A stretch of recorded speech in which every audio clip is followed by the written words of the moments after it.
Korina Lopez, and this is StudioA. And today we've got a very special group, Kaiser Chiefs. This is Rick, and this is Simon. Hello. Hi. Nice to meet you all. Thanks, Paul, for coming. So this is your fifth album, and is that right? Yep. And the title is interesting: Education. Yeah, and it's long, war. isn't it? Yeah. We shot ourselves in the foot with that a little bit. We weren't thinking about Twitter when we named that album. Oh, that is longer. It's long, yeah. So this is your first album without Nick, and was it? I know he did most of the songwriting before. What was it like just doing it all yourselves this time around?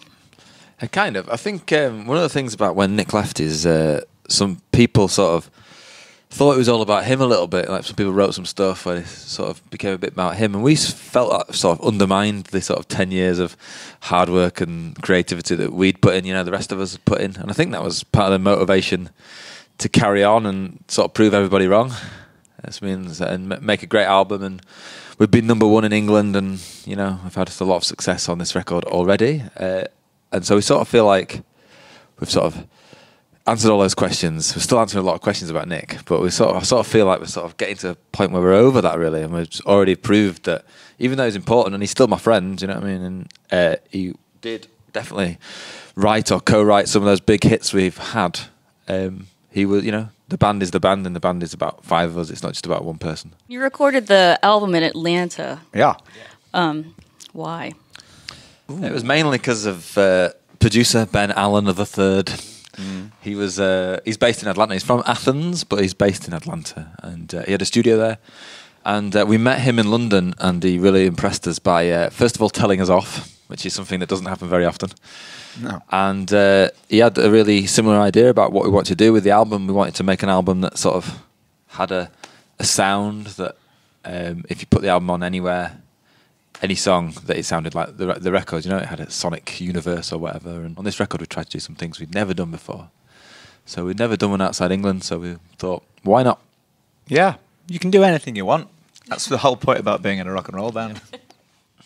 Our viewers love fun fan stories. Okay. So tell me something bizarre.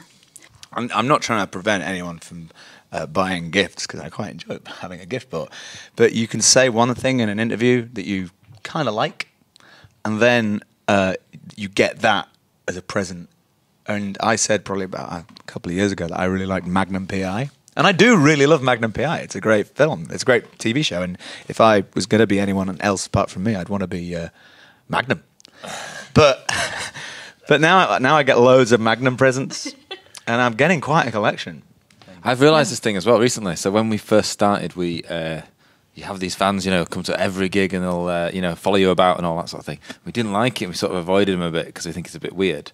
And then sort of we feel like we've had a bit of a rebirth. And this time, I really like those fans, because what I've realised is you need those people. You need the ultra fans who would go do anything for you. You need those guys to get the gig. People who just listen to it and buy the record and don't care about anything else. You need all the fans. Because otherwise we can't do this. Yeah, kind of somewhere along the way you get a bit lost, and I think it's quite good that happens, because when you get it back for real, and you start appreciating everything a lot more. You appreciate, like 4 years ago, if we had to do this, I'd be like, oh, well, I've got an interview in the morning. I wanted to sit on the bus and watch chick flicks with Simon, right?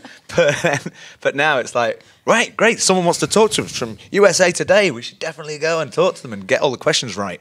Ricky's such a big fan of USA Today. He's bought a matching watch with the... yeah. Oh, you knew. Hi, I'm Rick Wilson.